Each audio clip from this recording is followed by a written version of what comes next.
तो दोस्तों मेरा नाम रोशन प्रजापति, मेरे चैनल का नाम है आयुर_मेडिको। मैं first year BMS GAC Jalgaon से बोल रहा हूँ। अभी फाइनली रीनीट हो गया है। लास्ट वीडियो में हमने बात की किसे ड्रॉप लेना चाहिए, किसे नहीं लेना चाहिए, बहुत सारी चीज़ें बात की। तो आज बात करते हैं जो ड्रॉप लेने वाले उन्हें कैसे पढ़ाई करनी चाहिए, क्या करना चाहिए, क्या प्रिपरेशन करनी चाहिए, क्या नहीं करनी चाहिए। तो दोस्तों अभी जुलाई भी ख़त्म हो चुका है फाइनली। मेरे हिसाब से जुलाई से अगर अप्रैल तक देखें तो 9 मंथ्स बचे। और अगर ड्रॉप लेना चाहते हो तो तुम्हें तुम्हारा syllabus at the end of December complete करना पड़ेगा। तुम्हें अलग अलग स्ट्रैटेजी बनानी पड़ेगी। जैसे कि अभी तुम्हें फ़िज़िक्स में क्या करना है, तुम्हें न्यूमेरिकल प्रैक्टिस बहुत करनी होगी। फ़िज़िक्स में तुम्हें मेनली जो फोकस करना होगा 12th इलेक्ट्रोडायनेमिक्स, जैसे कि electrostatic, magnetic field of electric current जैसे चैप्टर तुम्हें ट्राई करना है कि मोस्टली अभी जुलाई चल रहा है, ये तुम्हारा at the end of October 12th का पार्ट ख़त्म हो जाना चाहिए, क्योंकि 12th का वेटेज बहुत ज़्यादा होता है फ़िज़िक्स में। वैसे ही 11th की फ़िज़िक्स मोस्टली अगर तुम देखो तो मेरे हिसाब से स्टार्टिंग में काइनेमेटिक्स चैप्टर हो गया, न्यूटन्स लॉ ऑफ मोशन हो गया, फिर ग्रेविटेशन, रोटेशनल डायनेमिक्स जो है, ये चैप्टर्स का वेटेज बहुत ज़्यादा है। तो तुम्हें ये सब एट द एंड अक्टूबर से अगर तुम स्टार्ट भी करते हो, तुम दिसंबर एंड जनवरी तक तुम्हारा ये फिज़िक्स का पोर्शन ऐसे कंप्लीट हो जाना चाहिए। और रही बात केमिस्ट्री में तुम्हें अभी क्या करना चाहिए, तुम्हारी मेन स्ट्रेटजी क्या होनी चाहिए। जैसे कि अभी तुम ड्रॉप ले रहे हो तो तुम्हारा बोलते हैं ना बहुत सारी इनऑर्गेनिक केमिस्ट्री कवर हुई होगी। तो तुम्हें अभी क्या करना चाहिए, 1 से 1.5 महीने या 1 से 2 मंथ के आसपास तुम्हारी इनऑर्गेनिक केमिस्ट्री कंप्लीट करनी होगी, जिससे बार बार तुम बाद में NCERT की रिवीजन इनऑर्गेनिक केमिस्ट्री की करते रहोगे।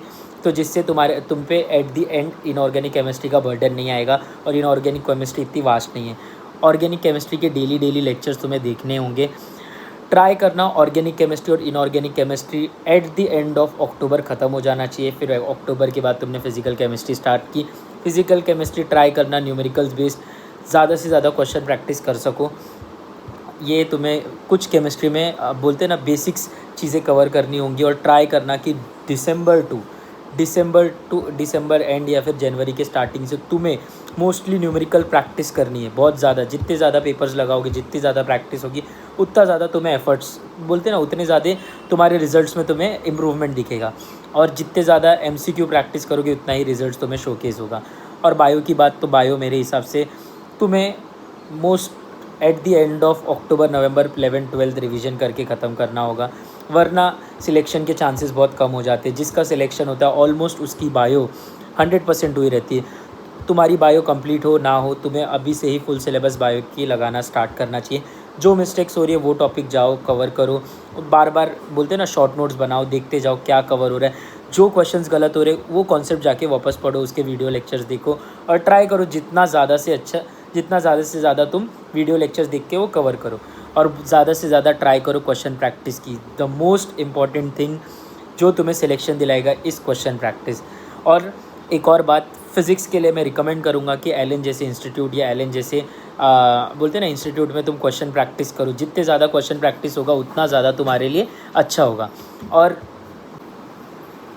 हाँ, और मेरा कहना क्या है पता है, फ़िज़िक्स के फार्मूला तुम एक शीट बना लो। फ़िज़िक्स के हर चैप्टर्स के कुछ फार्मूलाज होंगे। ट्राई करो, क्वेश्चन प्रैक्टिस करोगे जब वो फार्मूलाज देखो और फिर स्टार्ट करो क्वेश्चन प्रैक्टिस। जो जहाँ फ़िज़िक्स में मिस्टेक्स हो रही है वो कॉन्सेप्ट अपने सर से जाके क्लियर करो, क्योंकि फ़िज़िक्स ऐसी चीज़ है कि मतलब हर बार तुम्हें न्यू वैरायटी ऑफ क्वेश्चंस मिलेंगे। अलग अलग मैकेनिक्स अप्लाई करनी होगी, अलग अलग इलेक्ट्रोडायनेमिक्स अप्लाई करने होंगे। तो इसमें तुम्हें मतलब बोलते हैं ना, तुम्हारा कंसेप्ट क्लियर होना चाहिए। फ़िज़िक्स के लिए ज़्यादा से ज़्यादा प्रैक्टिस तुम्हें चाहिए, बहुत ज़्यादा प्रैक्टिस। जो इंपॉर्टेंट चैप्टर्स है, जो इंपॉर्टेंट बोलते हैं ना एस्पेक्ट्स है फ़िज़िक्स के, केमिस्ट्री के, बायो के, मैं वो रिसेंट नेक्स्ट व्लॉग में अपलोड कर दूंगा। और जैसे कि रही केमिस्ट्री में मैं बता रहा हूँ, इनऑर्गेनिक केमिस्ट्री NCERT पढ़ना स्टार्ट करो। तुम्हारे नोट्स बनाओ। जितने ज़्यादा बार तुम NCERT की रिवीजन करोगे उतना ज़्यादा प्रैक्टिस होगी। और क्वेश्चन प्रैक्टिस मस्ट नीडेड है भाई, मस्ट नीडेड है। मैं बोल रहा हूँ जितनी ज़्यादा क्वेश्चन प्रैक्टिस उतना ज़्यादा सिलेक्शन रेशो तुम्हारा। और ऑर्गेनिक के लिए एक सर है, मैं तुम्हें रिकमेंड करूँगा, अनअकैडमी के सर हैं, उनसे तुम पढ़ सकते हो। YSY सर करके एक अनअकैडमी के लीजेंडरी बोलते ना, ऑर्गेनिक केमिस्ट्री के लीजेंड है वो। उन्होंने जिस तरीके से ऑर्गेनिक केमिस्ट्री को एकदम डिटेल में पढ़ाया, और जिस तरीके से तुम्हारी ऑर्गेनिक केमिस्ट्री का बोलते ना कोर कॉन्सेप्ट क्लियर करेंगे, तो तुम्हारी ऑर्गेनिक केमिस्ट्री में ज़्यादा डाउट्स नहीं रह जाएंगे। अगर तुमने उनके लेक्चर्स देख लिए तो तुम इजीली ऑर्गेनिक केमिस्ट्री को बोलते ना कर सकोगे। मतलब तुम्हारे लिए ऑर्गेनिक केमिस्ट्री एक हलवा बन जाएगा। मतलब तुमने क्वेश्चन देखा तुम्हारा हो जाएगा एकदम इजीली सॉल्व। वैसे इनऑर्गेनिक के लिए मैं रवि दुबे सर करके एक है, वो भी अनअकैडमी के, बहुत ज़्यादा अच्छा पढ़ाते, बहुत ज़्यादा अच्छा। तुम उनके वीडियोस देखो, करते रहो। और फिजिकल केमिस्ट्री के लिए मैं बता रहा हूँ, फार्मूला शीट्स बनाओ, बार बार फार्मूला देखो, अपने वॉल पे स्टिकी नोट्स चिपकाओ, जिससे तुम्हें बार बार बोलते हैं ना रिवीजन होगा। वो फार्मूला मसल मेमोरी की तरह तुम्हारे बोलते हैं ना एक कोर मेमोरी होती है, जो तुम्हारी मेमोरी स्ट्रेंथ बोलते हैं ना होती है, उसमें स्टोर हो जाएगा। तो तुम बार बार तुम्हें फार्मूलाज रिकलेक्ट होते रहेंगे और उतने ज़्यादा एमसीक्यू प्रैक्टिस करो। और मैं बोल रहा हूँ ट्राई करना बायो के अभी से ही फुल सिलेबस लगाते जाओ। जितने ज़्यादा क्वेश्चंस तुम प्रैक्टिस करोगे उतनी ज़्यादा तुम्हारी मिस्टेक्स तुम्हें पता चलेगी, उतना ही तुम अपने आप को करेक्ट कर सकोगे। और केमिस्ट्री के लिए ट्राई करना कि अक्टूबर नवंबर में सिलेबस ख़त्म हो जाए, जिससे तुम ज़्यादा प्रैक्टिस कर सको। और तुम्हें बोलते ना जितनी ज़्यादा प्रैक्टिस उतना ज़्यादा तुम्हारा सिलेक्शन रेशो। मैं बता रहा हूँ एट दी एंड तुम्हें जनवरी टू मार्च या अप्रैल, जनवरी टू अप्रैल एंड तक तुम्हें मिनिमम 200 से 300 पेपर्स लगाने हैं, जिसमें से 150 के आसपास फुल सिलेबस या 100 फुल सिलेबस लगाने होंगे। तब जाके तुम्हें तुम्हारा परफेक्शन, एक्यूरेसी, प्रिसिजन बोलते हैं ना बहुत परफेक्ट होगा।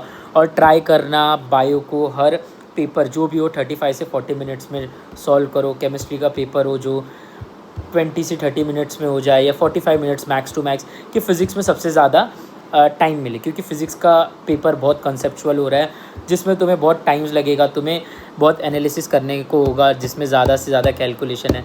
तो इस हिसाब से तुम्हारी बोलते हैं ना एक स्ट्रेंथ होनी चाहिए, या फिर एक प्रिपरेशन का आइडिया होना चाहिए कि ये फ्लो में तुम्हें करना है। और डेली जो टारगेट बना रहे हो ब्रो कंप्लीट करो। जब तक तुम अपने आप को टारगेट नहीं दोगे, मैनिफेस्ट नहीं करोगे कि आज मुझे ये करना है, वो तुम्हारा कंप्लीट नहीं होगा।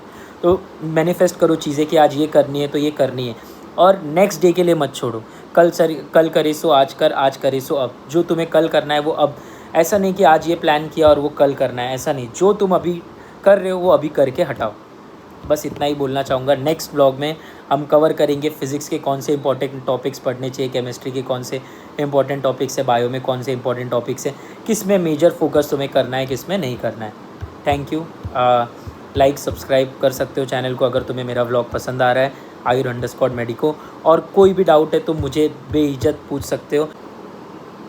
थैंक यू दोस्तों वीडियो देखने के लिए, थैंक यू।